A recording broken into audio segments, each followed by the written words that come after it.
안녕하세요. 폭풍우가 몰아치는 인생을 살아온 30대 후반 여자입니다. 큰 폭풍이 몰아쳤던 인생이 이제야 평온을 찾아가네요. 아직 그날의 상처와 아픔이 잔상처럼 남아있지만 이젠 이렇게 사연처럼 보낼 만큼 많이 이겨냈답니다. 인생의 동반자라고 믿어 의심치 않았던 남편의 배신은 저를 2번 죽이는 일이었어요.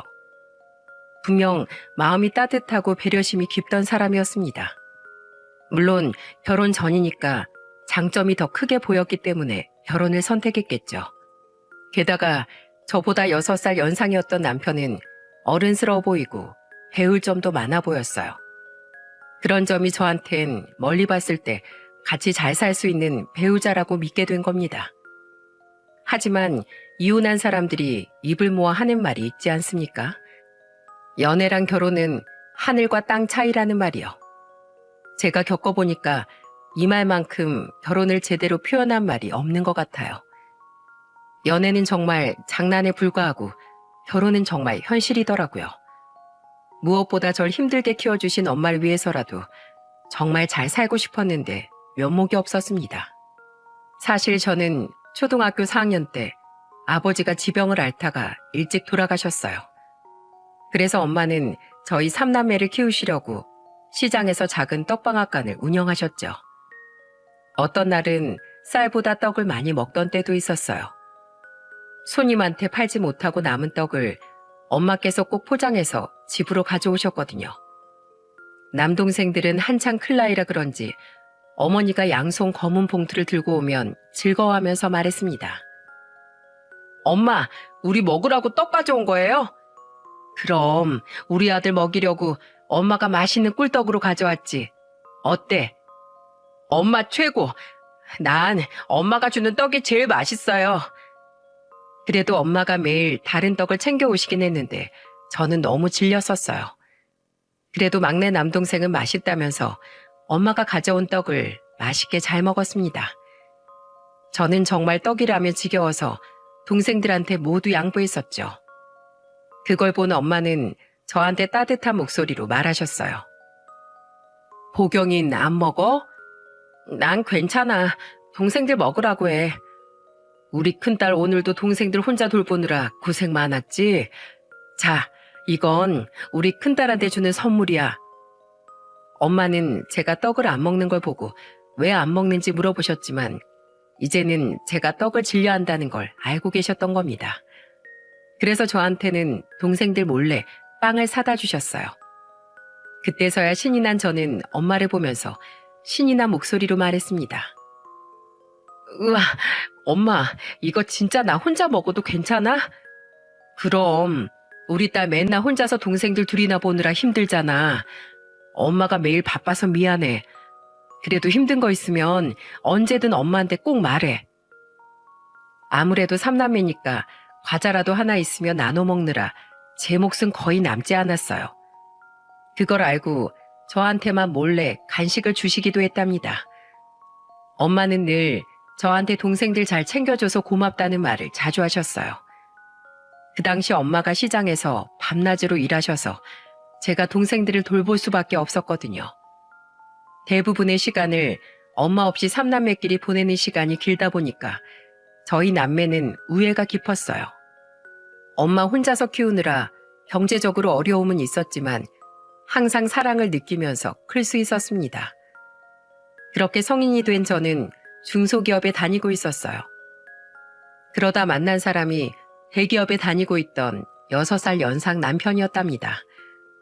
처음엔 아무래도 직업적인 차이가 있어서 작아지는 느낌이 들었어요.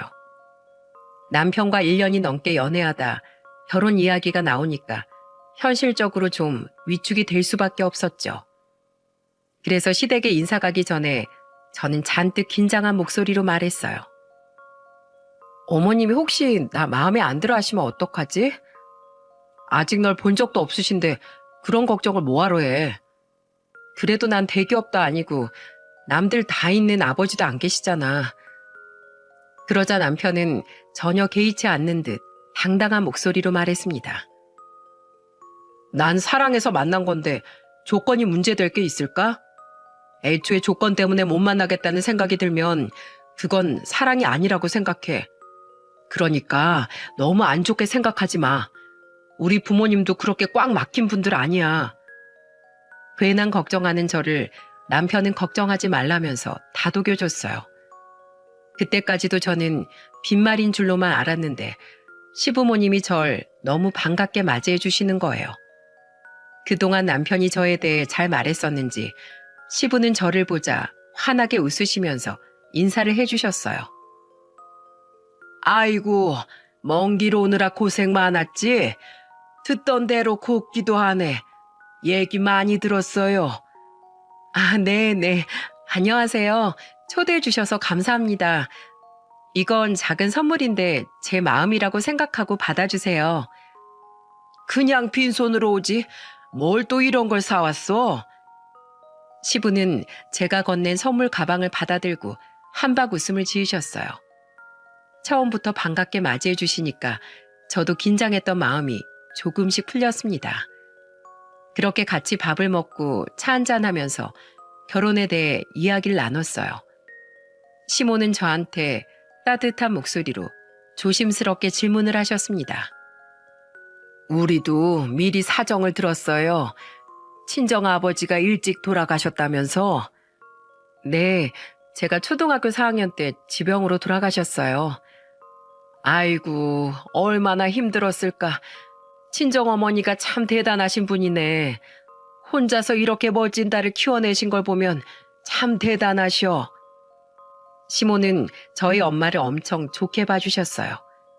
특히 엄마가 방앗간을 운영하신다니까 주변에 떡 준다는 사람이 있으면 소개하겠다면서 가게 명함까지 받아가셨어요. 저를 정말 있는 그대로 인정해 주시는 시모에게 저는 감사하기만 했습니다. 옆에 있던 시부도 제 이야기를 듣고 단호한 목소리로 이런 당부를 하기도 하셨죠. 훌륭한 어머니 밑에서 자란 것 같아. 참 마음에 드네. 우리는 직업으로 사람 따지는 그런 사람 아니야. 직업에 귀천이 어딨어?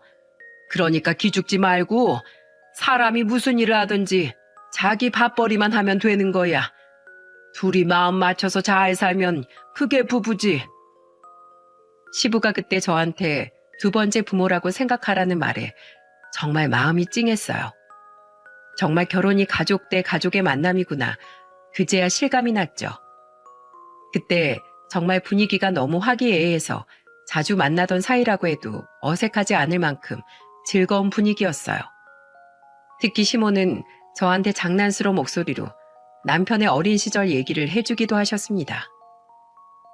내가 우리 아들 비밀 하나 알려줄까? 네, 저 너무 궁금해요. 사실 태연이 제가 공부도 안 하고 학창시절의 말썽꾸러기였어. 우리가 그나마 회초리 들어서 키웠으니까 저렇게 큰 거야. 안 그랬으면 지금쯤 백수신세였을 텐데. 난 지금도 제가 어떻게 대기업에 들어갔는지 모르겠어. 아주 신기하다니까. 정말요? 그렇게 말썽을 부렸어요? 그래, 난 나중에 커서 우리 등골 빼먹고 사는 건 아닌가 걱정까지 했다니까. 그런데 그 말썽꾸러기가 커서 이렇게 차마 며느리까지 데려온 거 보면 정말 사람 다 됐어. 이제 철들었나 봐. 역시 남자는 장가 갈 때쯤 철든다니까.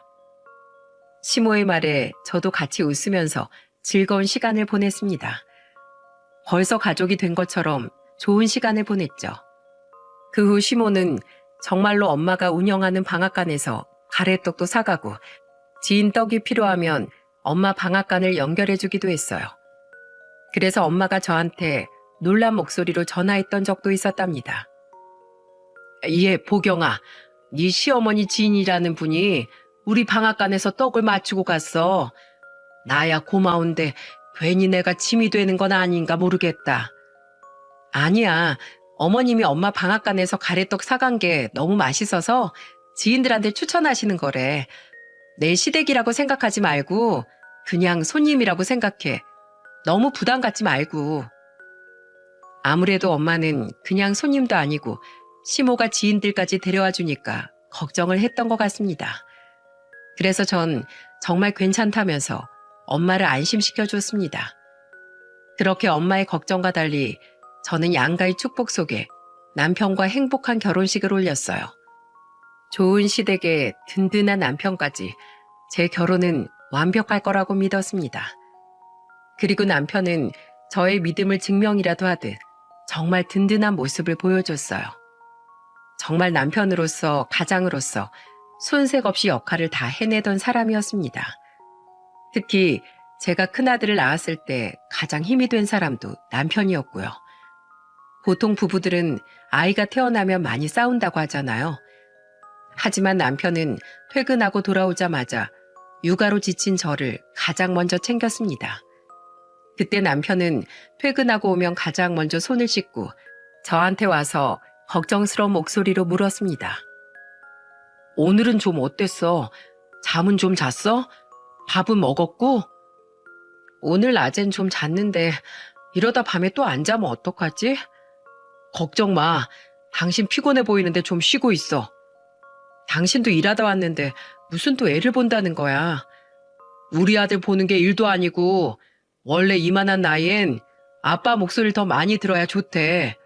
그러니까 걱정 말고 좀 쉬고 있어. 남편의 이런 작은 행동이 저한테는 정말 큰 힘이었어요.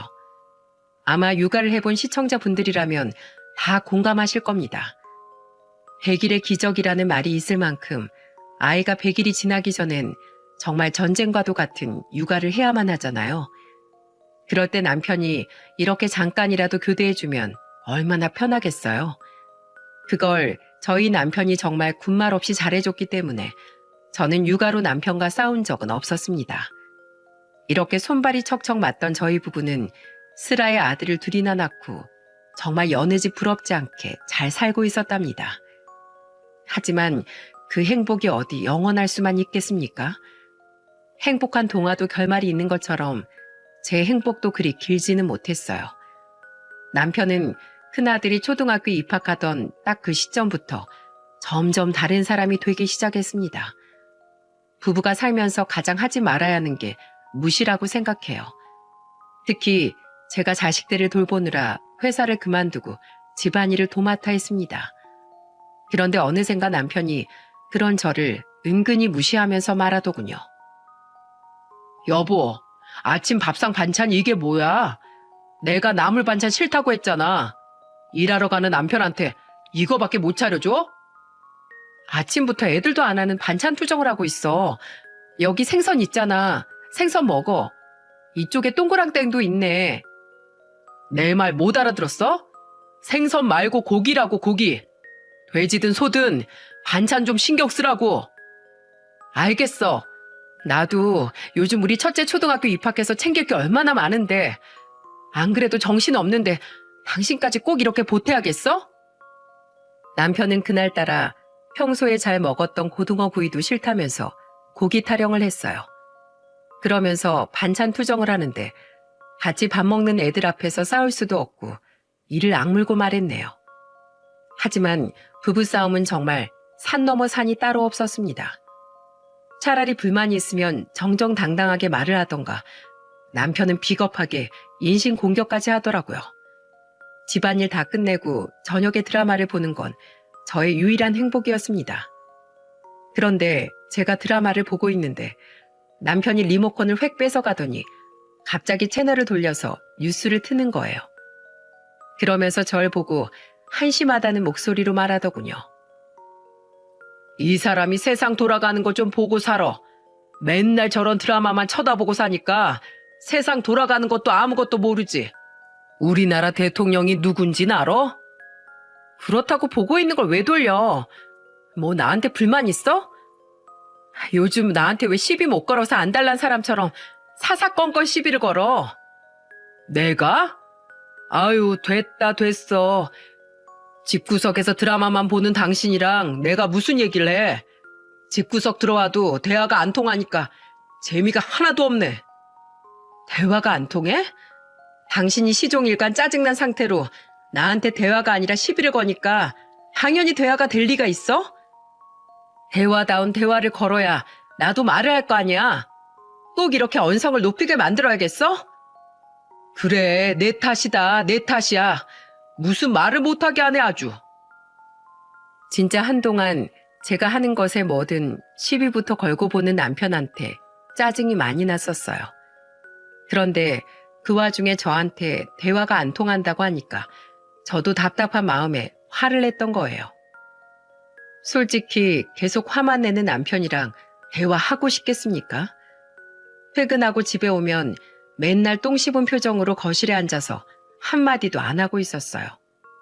그래서 애들은 남편이 퇴근하면 슬금슬금 눈치를 보다 방으로 들어가 버릴 정도였죠. 아직 어렸던 애들마저 남편 눈치를 볼 정도면 집에서 얼마나 히스테리를 부렸을지 감이 오십니까? 그 당시 남편은 집에만 오면 뭐 트집 잡을 거 없나 눈에 불을 켜고 찾는 사람 같았습니다. 그러다 한 번은 저한테 여자로서 너무 상처가 되는 말까지 서슴없이 내뱉었어요. 저녁 먹은 걸 치우고 분리수거하려고 잠깐 나가려는데 남편이 절 보고 놀란 목소리로 물었습니다. 당신, 그 옷 내 거 아니야? 그걸 왜 입고 있어? 내가 버리라고 꺼내둔 거잖아. 이거 목만 좀 늘어난 거 빼면 얼룩도 없고 깔끔하길래 내가 집에서 편하게 입으려고 안 버렸지. 왜? 버리라고 했으면 그냥 좀 버려. 네 남편이 능력이 없어서 돈을 안 벌어다 주는 것도 아닌데 왜 그렇게 궁상맞게 살아? 그런 옷 입고 나가면 결국 내 얼굴에 먹칠하는 거라니까? 이러고 나가면 누가 나를 본다고 그래. 당신이 오버하는 거지. 그리고 솔직히 우리가 결혼 8년 차 정도 됐어도 그렇지. 목 늘어난 티 입고 있는 당신 보면서 무슨 생각하겠어? 그렇게 입고 있으니까 이젠 진짜 동네 아줌마 같아. 이젠 당신 봐도 전혀 떨리는 것도 없고 애들 엄마로밖엔 안 보인다고. 집에서 이렇게 있으니까 남자들이 바람이 날 수밖에 없다니까. 남자는 여자하기 나름인 거 몰라? 지금 말 다 했어? 뭐? 바람? 그래서 내가 이렇게 입고 지내서 뭐 바람이라도 피겠다는 거야 뭐야? 아니, 누가 지금 바람 피겠다고 이런 말 하는 줄 알아? 당신도 좀 꾸미고 있으라는 거잖아. 요즘 아줌마들도 아가씨들처럼 잘 꾸미던데 왜 그렇게 궁상이야? 자, 카드 줄 테니까 가서 옷이라도 사 입어. 진짜 카드까지 내밀면서 옷 사 입으라고 하는 남편이 황당했어요. 누가 옷 살 줄 몰라서 안 사겠습니까? 애들 교육비 앞으로 많이 나갈 테니까 저는 한 푼이라도 아껴서 돈을 모아두려고 그랬던 거예요. 솔직히 저도 여자인데 예쁜 옷 많이 사고 싶은 마음도 있었어요. 그런데 집에서 살림하는 제가 치마에 블라우스 사서 뭐 하겠습니까? 그걸 차려입고 설거지할 것도 아닌데 정말 답답했어요. 그런데 저한테 이렇게 지적하던 남편은 신혼 초만 해도 몸무게가 60kg 후반이었죠. 그런데 결혼 생활이 지날수록 살이 찌더니 그때는 90kg가 넘게 살이 찐 상태였습니다. 물론 그때는 저도 출산도 했고 집에만 있다 보니까 살이 좀 찌긴 했어요. 신혼 초 50kg 초반이었다면 그때는 65kg까지 쪄 있었던 거죠. 그렇다고 해서 남편이 절 지적할 정도는 아니지 않습니까? 애는 내가 낳았는데 살은 왜 남편이 더 찌는지 이해가 안 가더라고요. 그러다 우연히 거울에 비친 제 모습을 보고 운동을 하기로 결심했어요. 예뻐지고 싶었다기보다 건강을 위해 시작한 운동이었습니다. 하지만 이렇게 관리하는 저와 달리 남편은 점점 더러워져 갔어요. 원래 남자들은 결혼하고 나면 이렇게 개념이 없어지는 건지 답답했습니다. 정말 얼마나 더러운 일들이 있었냐면 화장실 문제로 아이들도 혀를 내둘렀어요. 남편이 오랜 시간 화장실에 있다가 나오면 둘째 아들이 모르고 화장실에 들어갔다가 코를 막고 나오면서 저한테 칭얼거리면서 말하더군요. 엄마, 아빠 또 똥 쌌어. 아빠 꼭 티를 내고 나온다니까. 나 엄마 방에 있는 화장실 쓸래. 그랬어? 그래, 그럼 안방 갔다 와. 저는 둘째 아들 말에 화장실로 갔습니다. 가보니까 남편은 변기에 똥을 묻혀놨더군요. 정말 더러워서 뒷정리 제대로 하고 나오라고 화내려다가 겨우 참았습니다. 지저분해서 화도 났지만 그래도 남편이니까 그냥 서로 그러려니 하려고 노력했어요. 그런데 정말 한여름에도 잘 안 씻는 남편 때문에 그때는 참을 수가 없었습니다. 옷을 아무리 깨끗하게 빨아줘도 이 인간이 잘 안 씻으니까 새 옷으로 갈아입은 티도 안 났어요. 그래서 출근 준비하는 남편한테 화를 내면서 말했던 적도 있습니다. 여보, 어제 목욕 안 했어? 대체 언제 씻은 거야? 어제 에어컨 켜놔서 땀 다 말랐는데 뭐하러 씻어? 뭐? 그래서 안 씻었다고? 당신 땀도 많이 흘리면서 대체 왜 목욕을 안 해? 찝찝하지도 않아? 에어컨 바람 시원해서 하나도 안 찝찝한데? 당신 너무 예민하다. 내가 예민한 게 아니라 당신이 더러운 거야. 당장 씻고 나와. 그렇게 출근하면 내 얼굴에 먹칠하는 거거든? 저 남자 와이프는 집에서 뭐 하길래 옷도 안 빨아주는 줄 알겠어. 당장 씻고 와. 제가 타박하면서 말하니까 남편은 정말 억지로 화장실로 다시 씻으러 들어갔어요. 무슨 애도 아니고 씻으라고 해야 씻는 게 이해가 가십니까? 분명 낳아서 키우고 있는 건 아들 둘뿐인데 남편까지 꼭 3명의 아들을 키우는 기분이었습니다. 그런데 이 더러운 인간이 잘 씻지도 않으면서 출근 전에는 꼭 향수를 뿌리고 다녔어요. 그게 이상하긴 했지만 씻기 싫어서 향수를 떡칠하고 다니나 보다 했어요. 대수롭지 않게 넘긴 이 사소한 변화가 정말 무서운 결과를 가져올 줄 몰랐습니다. 이렇게 살다 보니까 어느새 결혼 9년차 부부가 되어 있었죠. 당신은 남들도 다 이렇게 지지고 볶고 사나 보다 하면서 살고 있었습니다. 그런데 그 해에 저한테 정말 큰 불행이 몰려오고 있었어요. 그리고 그 불행의 시작은 엄마가 일하던 중 방앗간에서 갑자기 의식을 잃고 쓰러지신 거예요. 너무 놀라서 저는 병원으로 허겁지겁 달려갔습니다. 그때 엄마 연세도 70을 바라보는 나이였기에 건강한 상태는 아니었어요. 항상 무릎이 안 좋으셨고 당뇨에 혈압까지 높아서 관리가 필요한 상태였죠. 그래서 엄마와 그나마 가까이 사는 제가 더 잘 챙기려고 노력했고요. 하지만 저의 노력에도 엄마는 병원 신세를 지게 된 겁니다. 저는 그때 정신이 반쯤 나가 있었어요. 집안일도 아이들도 뒷전이고 오로지 엄마한테만 집중하고 있었거든요. 하지만 이런 제 노력에도 엄마는 6개월을 넘기지 못하시고 세상을 떠나셨습니다. 그때 엄마는 마지막을 느끼셨는지 저를 불러서 제 손을 잡고 힘겹게 말하셨어요. 보경아, 난 네가 내 딸이라서 너무 좋았어. 아마 너 없었으면 나 이렇게 못 살았을 거야. 의젓하게 동생들 잘 봐줘서 난 참 든든했다. 엄마, 왜 마지막처럼 말하세요? 얼른 일어나실 거잖아요. 우리 다시 일어나서 나가야죠. 엄마 먼저 떠나도 동생들 항상 잘 챙겨야 한다. 이제 우리 집안의 큰 어른은 너야. 그러니까 동생들하고 우애 있게 잘 지내길 바란다. 엄마는 너희들이 잘 지낼 거라고 믿는다. 엄마, 안 된다니까요? 엄마 미안해요. 고생만 시켜서 죄송해요. 내가 사는 게 바쁘다는 핑계로 잘 못해드려서 너무 죄송해요. 조금이라도 더 같이 있어줄 걸 너무 후회되는데 하루만 더 버텨주세요. 제발요. 저는 힘이 쭉 빠진 엄마를 붙잡고 조금만 더 버텨달라고 애원을 했어요. 정말 하루만 시간이 더 있었다면 그동안 못했던 말들을 전부 전하고 싶은 심정이었습니다.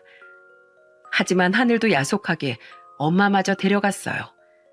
남동생들은 슬퍼하는 와중에도 장례 준비로 정신이 없더군요. 그때 저는 남편에게 전화해 엄마 소식을 알렸어요.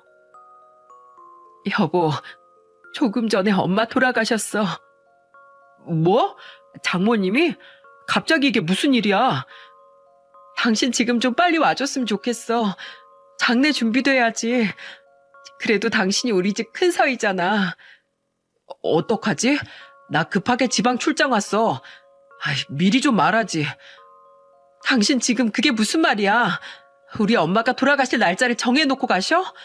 원래 장례는 갑자기 생기는 거야. 이런 일에 시간이 정해져 있겠냐고. 됐고, 당장 와. 그냥 빨리 와서 장례 준비 도우라고. 회사 일인데 그러면 나보고 어떡하라고? 나 이거 내일이나 갈 수 있어. 내가 팀장이라 내가 없으면 안 되는 프로젝트란 말이야. 나도 진짜 답답하다. 장모님 마지막 길 배웅도 못하는 내 심정은 편하겠어? 우선 처남들이 있으니까 하루만 좀 참아. 내가 일 보고 내일 오후에 갈게.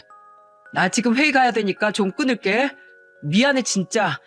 처남들한테 말 좀 잘해주고. 남편은 회의에 들어가야 한다면서 제 전화를 그대로 끊어버렸습니다. 그 순간 전화를 끊는데 속에서 천불이 나더라고요. 아무리 중요한 프로젝트가 있어도 하나밖에 없는 장모님 장례를 이런 식으로 떠넘기는 게 너무 실망스러웠습니다. 일도 중요하지만 하나뿐인 가족 장례에도 달려오지 않는 게 정말 화가 치밀었어요. 그래도 그 순간 제가 할 수 있는 건 그 인간을 믿고 기다릴 수밖에 없었습니다. 결국 저는 동생들과 같이 장례식을 준비하고 조문객을 맞이해야만 했습니다. 남편한테 화도 나고 실망이 컸지만 저는 장례식장을 찾아주는 많은 조문객들을 맞이하면서 힘을 얻었어요. 그동안 엄마는 동네 형편이 어려운 사람들에게 은혜를 베풀고 지내셨습니다. 독거노인이나 결식아동, 한부모 가정 등 어려운 이웃을 위해서 떡도 나눠주고 생필품이나 라면 같은 걸 후원하던 참 좋은 분이셨어요. 그래서 엄마의 도움을 받았던 많은 분이 와주셨습니다. 그때 엄마와 같이 일했던 친구분도 오셔서 저한테 엄마 이야기를 하면서 울면서 말했습니다. 아이고, 호경아, 이게 다 무슨 일이야? 니네 엄마가 왜 이렇게 급하게 간 거야? 세상에 저렇게 좋은 사람이 왜 그렇게 빨리 간 거야? 아주머니 오셨어요. 이렇게 와주셔서 너무 감사합니다. 감사는 무슨 감사야. 내가 당연히 와야지. 너희 엄마 사회의 모범이 되는 그런 사람이었어. 너도 잘 알지? 너희 엄마만큼 좋은 사람 본 적이 없다. 엄마 좋은 데 가실 거예요. 아주머니 그래도 좋은 모습으로 기억해 주셔서 정말 감사해요. 엄마는 정말 한 분 한 분이 다 입을 모아서 좋은 사람이라는 말을 많이 했어요. 그리고 저는 장례식장에서 엄마의 또 다른 비밀을 알게 됐습니다. 장례식장의 한 학생이 교복을 입고 나타났길래 저는 조심스레 다가가 물었습니다. 학생, 여긴 무슨 일로 왔어요? 저 할머니한테 매달 후원받았던 김학민이라고 합니다. 네? 저희 엄마가 후원을 했었다고요? 저는 엄마가 고등학생 후원을 하고 있다는 걸 전혀 모르고 있었거든요. 제가 아무것도 모르는 것 같았는지 학생은 천천히 말했습니다. 2년 전부터 매달 20만 원씩 후원해주고 계셨어요. 그 후원이 저한텐 정말 희망이었거든요. 그래서 마지막 모습은 꼭 보고 싶어서 저희 할머니하고 같이 찾아왔습니다. 그 학생은 옆에 있던 할머니를 소개해 주면서 말하더군요. 그리고 어르신은 제 손을 덥석 잡으면서 슬픈 목소리로 말하셨습니다. 안녕하세요. 따님은 좀 괜찮아요? 많이 힘들죠? 아니에요. 그래도 이렇게 와주신 덕분에 힘이 나요. 어머니 생전에 정말 좋으신 분이었습니다. 우리한테 그렇게 잘해주셨어요. 우리 손자 용돈도 챙겨주시고 생일 때는 따로 생일 케이크까지 사주신 분이에요. 내가 얼마나 고마웠는지 모릅니다. 부모도 없이 외롭게 크는 내 손자 챙겨줘서 감사했다고 인사 전하러 왔어요. 여기까지 와주셔서 감사합니다. 저희 엄마가 학생을 좋게 봤었나 봐요. 앉아서 식사라도 하고 가세요. 학생 잘 먹는 모습 엄마가 다 보고 계실 거예요. 엄마와 각각의 인연이 있던 분들이 정말 많이 와주셨어요. 그때 많은 조문객이 와줬는데 대부분이 엄마에게 감사했던 일을 이야기하면서 마지막 가는 길 외롭지 않게 배웅해 주셨어요. 그리고 많은 조문객을 맞이하면서도 남편이 끝까지 안 온다는 게 정말 기가 막혔습니다. 정말 어이가 없어서 별 생각이 다 들던 와중에 양복을 차려입은 한 남자가 장례식장에 들어오는 게 보였어요. 그런데 엄마 손님 같지 않았던 게 다른 사람들은 조문하고 엄마를 찾았지만 그 남자는 저를 보자마자 조문도 안 하고 저한테 오는 겁니다. 그러더니 대뜸 저한테 단호한 목소리로 물었어요. 안녕하세요. 김보경 씨 맞으시죠? 네. 그런데 누구세요? 제가 급히 드릴 말씀이 있어서 이렇게 무례를 범하면서 찾아왔습니다. 잠깐 나와주시겠어요? 네? 지금요? 보시다시피 제가 자리를 비울 상황이 아니라서요. 지금 저랑 같이 밖에 나가지 않으시면 평생 후회하실 겁니다. 그러니까 잠깐 나와주세요. 그 남자는 너무도 단호한 목소리로 저한테 잠깐 얘기 좀 하자고 하더군요. 갑자기 이게 무슨 일인가 싶어서 저는 우선 남동생들한테 사정을 말하고 따라갔습니다. 그러자 그 남자는 저한테 다급한 목소리로 말하더군요. 보경 씨, 지금 빨리 시댁에 가봐야 될 것 같습니다. 네? 갑자기 저희 시댁을 왜 가요? 지금 가시면 알 겁니다. 저랑 같이 가시죠. 가면서 제가 다 설명할게요. 저기요, 저 지금 상중인 거 안 보이세요? 이유는 알고 가야죠. 제가 추궁하면서 묻자 그 남자는 저한테 충격적인 말을 털어놨습니다. 그리고 저는 큰 충격을 받고 친정엄마 장례를 치르는 와중에도 그 남자와 함께 시댁으로 갈 수밖에 없었어요. 급히 어디 좀 다녀오겠다고 남동생들한테 말하고 장례식장과 40분 거리에 있는 시댁으로 그 남자와 택시를 타고 갔습니다. 시댁 앞에 도착한 저는 현관문 비밀번호를 하나씩 눌렀어요. 신혼 초에 알게 된 시댁집 비밀번호는 제가 결혼 9년차가 될 때까지도 바꾸지 않고 계속 쓰고 있었기에 저는 망설임 없이 비밀번호를 눌렀습니다. 그리고 곧 문이 열리고 집 안으로 들어간 순간 그 남자가 저에게 말해준 장면이 그대로 펼쳐져 있었어요. 제가 두 눈으로 목격한 충격적인 장면은 바로 남편 시모 시부가 어떤 여자까지 낀 채 같이 대낮부터 술을 마시고 있는 모습이었죠. 백수까지 끓여놓고 정말 제대로 마시고 있더군요. 시모는 술을 마시다 저를 보고 귀신이라도 본 것처럼 놀란 표정으로 절 보면서 물었습니다. 너 지금 상중 아니야? 여길로 어떻게 온 거야? 어떻게 저한테 이럴 수가 있어요? 입이 있으면 말 좀 해보세요. 저 여자 누군데요? 그게 아니라 얘는 누구냐면 아들, 네가 말해. 나 진짜 이럴 줄 알았다니까. 내가 언젠가 들킨다고 했잖아. 시모는 남편을 타박하면서 말하더군요. 맞습니다.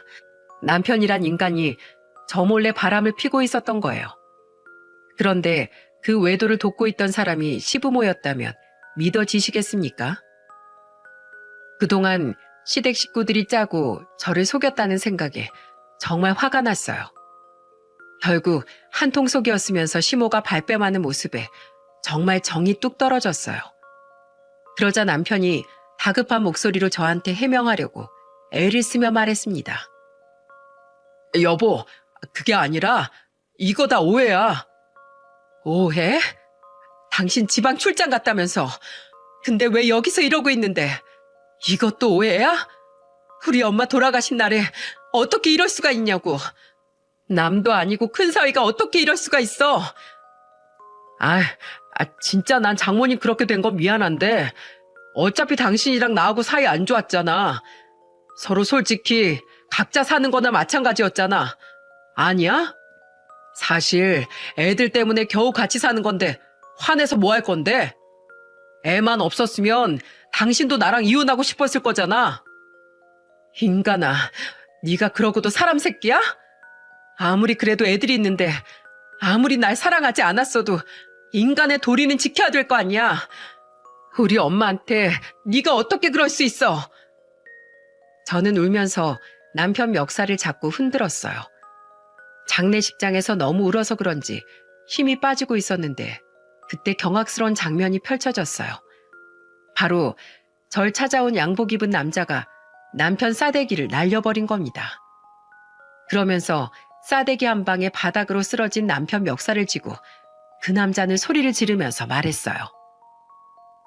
야, 너였냐? 내 와이프랑 바람핀 놈이 너였냐고. 내가 너 가만 안 둘 거야. 너 일로 와. 이리 와. 그 남자는 얼마나 분했으면 남편 뺨을 사정없이 내리치기 시작했습니다. 그러자 시모와 시부는 그 남자를 말리면서 소리쳤어요. 내 아들 때리지 마. 차라리 날 때려 이놈아. 날 때리라고. 그 연세에 정정한 남자를 뜯어말리면서 차라리 자기를 때리라는 시부모를 보니까 아들 사랑 한번 지독하다 싶더라고요. 그러니까 아들 외도도 옆에서 그냥 두 손 놓고 지켜본 거 아니겠습니까?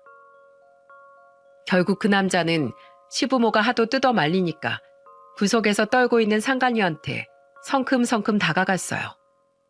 그리고 그 남자는 상간녀 앞에 멈춰서더니 한치의 망설임도 없이 머리채를 휘어잡더니 밖으로 질질 끌고 나가려는 겁니다. 그러자 그 상간녀는 발악을 하면서 소리치기 시작했어요. 아! 여보, 나 머리 아프다고. 내가 너 한 번만 더 바람피면 어떻게 한다고 했냐? 가만 안 둔다고 했었지. 오늘부로 네 인생 끝난 줄 알아. 상간녀는 바람이 한두 번이 아닌지 자기 남편 손에 머리채를 잡힌 채 힘없이 끌려나가더군요. 그 두 사람이 한바탕 하고 나가자 저는 다리에 힘이 풀려서 그대로 주저앉았습니다. 그리고 시부를 보면서 악을 쓰며 소리치기 시작했어요. 이게 아들 사랑이에요?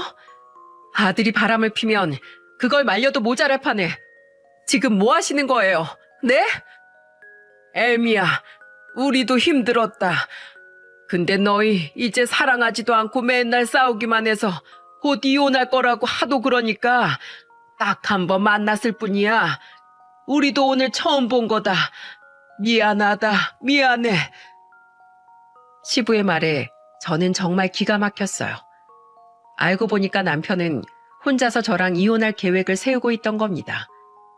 그리고 시부한테 곧 이혼할 거라며 시댁의 여자를 데리고 갔던 거였어요. 하지만 뛰는 놈이 있으면 나는 놈이 있다고 하잖아요. 자기 와이프가 바람이 난 걸 눈치채고 남편과 상간녀가 만나는 걸 다 조사하고 있던 겁니다. 심지어 조사 도중에 시댁 주소도 알게 됐는데 남편이 집보다 시댁을 더 자주 왔다 갔다 하니까 그 앞에서 잠복까지 했던 거예요. 그러다 시모가 남편과 나오면서 상간녀가 인사 올 때 음식을 뭘 만들어주면 좋을지 얘기하던 걸 그 남자가 딱 듣게 된 거죠. 그때 시댁 앞에서 잠복하고 누가 출입하는지 전부 알아보고 있을 정도였으니까 시모와 남편이 나오는 걸 보고 뒤따라 붙었던 것 같았어요. 그 후 사람까지 써서 절 뒷조사하기 시작했는데 제가 딱 상중인 걸 알고 남편의 외도 사실을 폭로하려고 의도적으로 접근했던 겁니다. 정말 치밀하지 않습니까? 얼마나 와이프가 바람이 많이 났으면 아주 이런 쪽으론 도사가 된 것 같았어요. 그리고 저한테도 남편이 바람 피우는 걸 보여주려고 이렇게 시댁으로 같이 쳐들어오게 된 거죠. 그 상간녀는 남편이랑 같은 회사에 다니는 7살 어린 직원이었어요. 진짜 유부남 유부녀가 애까지 딸려 있으면서 이런 짓을 할 수 있는 겁니까? 아무리 저한테 정이 떨어져도 애들을 생각해서라도 그러면 안 되는 거 아닌가요? 도저히 이해할 수 없는 무개념 행동에 남편을 보면서 악을 쓰며 소리를 질렀습니다. 당신 두고 봐. 내가 오늘 우리 엄마 장례식 때문에 이대로 물러가는데 오늘 이 순간 반드시 후회하게 만들어줄 거야. 알겠어? 한순간 잘못된 선택이 당신 인생 어떻게 무너뜨리는지 똑똑히 지켜봐. 우리 엄마 장례식장이 아니라 여기서 저 여자랑 있던 거 평생 땅을 치면서 후회하게 만들 거야. 그리고 마지막으로 어머님 아버님이라고 부를게요. 이제 손주들은 어떻게 보실 건가요? 아들 잘못된 길로 빠지는데 동조한 거 절대 용서 못해요. 아시겠어요? 인생 똑바로 사세요. 알았어요, 아줌마 아저씨? 그 순간 저는 악에 받쳐 있었어요. 장모 마지막 길을 지킬 생각은 안 하고 남편이 저런 짓을 꾸미고 있었다는 게 너무 화가 나더라고요. 게다가 시부모까지 저를 바보로 만들었다는 사실이 저를 너무 힘들게 만들었습니다. 다시 장례식장으로 가면서 눈이 빨갛게 부을 만큼 울었습니다. 엄마를 잃은 아픔과 남편의 외도로 가슴이 다 찢기는 것 같았어요. 장례를 치르는 동안 저는 밥도 제대로 못 먹고 물도 제대로 마시지 못했어요. 그래도 엄마의 마지막 모습을 배웅하려고 쓰러져도 오뚜기처럼 다시 일어서야만 했습니다. 무엇보다 엄마 장례식장에서 그런 일로 울고 싶지 않았거든요. 그러다 엄마 장례가 끝나고 저는 그대로 쓰러져 버렸습니다. 눈을 떠보니 병원 응급실까지 실려온 저를 남동생 2명이 걱정스럽게 바라보고 있더군요. 그리고 제가 눈을 뜨자 다급한 목소리로 추궁하며 물었습니다. 누나 왜 그래? 그때 양복 입은 사람 누구야? 그 사람 누군데?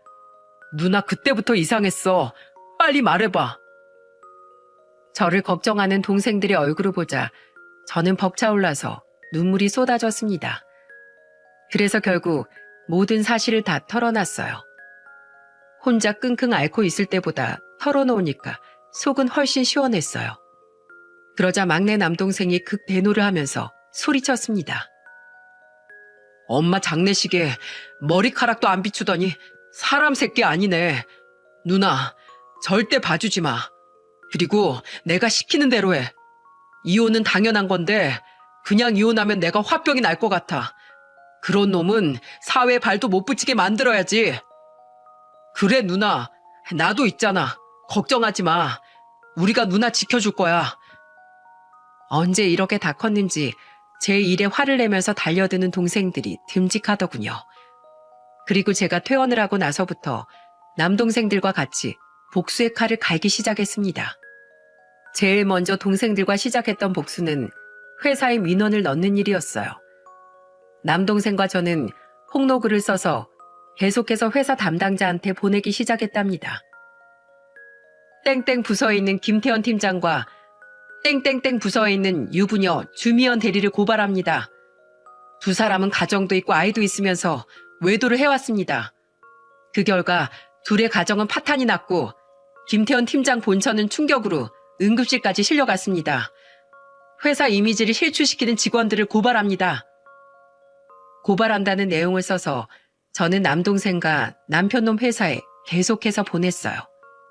하지만 이것만으로 정확한 상황을 알 수 없던 전 본사 담당자를 찾아가 당당하게 따져 물었죠. 제가 민원 보낸 거 보셨죠? 그런 사람이 이런 유명한 회사에 다닐 자격이 있다고 생각하시나요? 이 회사도 직원들이 회사 명예를 위해서 지켜야 할 도덕적인 선이라는 게 있을 거잖아요. 난 이 회사에서 김태현 팀장이 떠나는 날까지 찾아올 겁니다. 저희도 내부적으로 사실을 확인 중이에요. 그러니 조금만 기다려 주십시오. 끝까지 지켜볼 거니까 제대로 확인하고 정확한 처분 내려주세요. 회사 이름에 먹칠하는 직원들한테 어떻게 하나 지켜볼 겁니다. 결국 제가 직접 찾아가니까 회사에서 급하게 조사하기 시작했어요. 그동안은 민원만 보내니까 안일하게 한 것 같았거든요. 여기에 기름을 부은 사람은 상간녀의 남편이었죠.